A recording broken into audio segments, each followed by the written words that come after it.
হিন্দুদের বাড়িঘর দখল, দোকানপাট ভাঙচুর।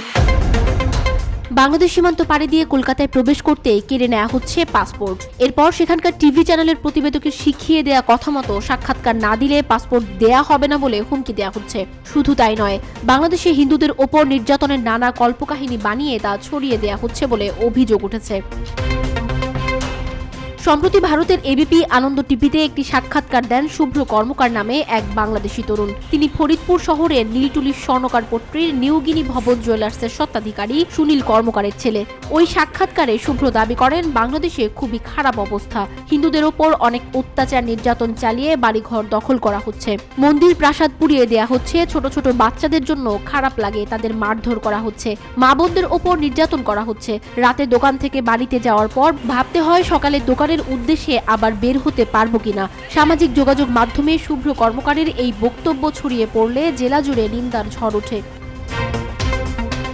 ওই যুবক অন্তর্বর্তীকালীন সরকারের প্রধান উপদেষ্টা ডক্টর মোহাম্মদ ইউনূসকে উদ্দেশ্য করে বলেন, সে আসার পরে চাল ডাল সবকিছুর দাম বেড়েছে, গরিবদের পেটে লাথি মারা হয়েছে এবং দরিদ্ররা খেতে পাচ্ছে না। তার এমন সাক্ষাৎকার ছড়িয়ে পড়ার পর থেকে জেলা জুড়ে সমালোচনার ঝড় বইছে। স্থানীয় হিন্দুরাও এমন বক্তব্যের নিন্দা ও প্রতিবাদ জানাচ্ছেন।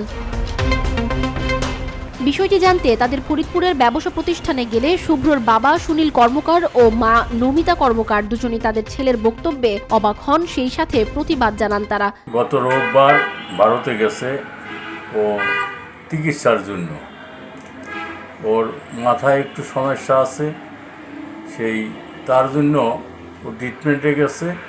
যাওয়ার পরে এই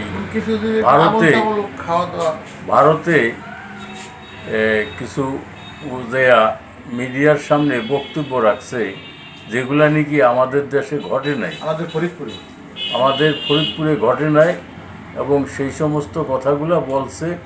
কিন্তু কিভাবে বলল, কেন বলল, এটা আমি তেমন কিছু তথ্য আমি ওর কাছ থেকে পাই নাই।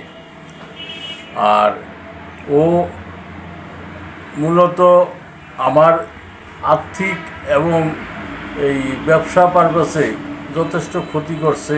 কিভাবে ও একটু নেশা করে এবং অনেক টাকা পয়সা দোকানে নষ্ট করছে। ফরিদপুরের লোক আমারে কখনো হয়রানি করে না এবং আমাকে যথেষ্ট সম্মান করে।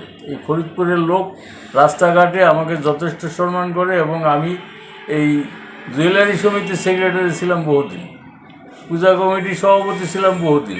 আমার সাথে এই ফরিদপুরের হিন্দু মুসলমান কারোর সাথে কোনো তর্ক বিতর্ক নাই।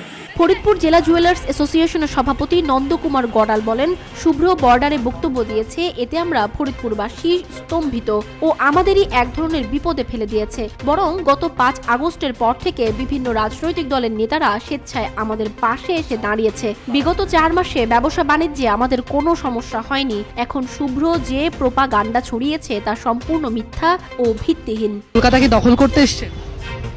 কলকাতা আমি তো রোটারি মিটিং এ এসেছি।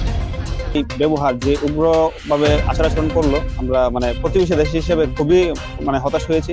এখানেই থেমে থাকেনি ভারতীয় মিডিয়া। পথে ঘাটে বাংলাদেশিদের দেখলেই মাইক্রোফোন এগিয়ে দিয়ে বলছে, আপনারা কি কলকাতা দখল করতে এসেছেন?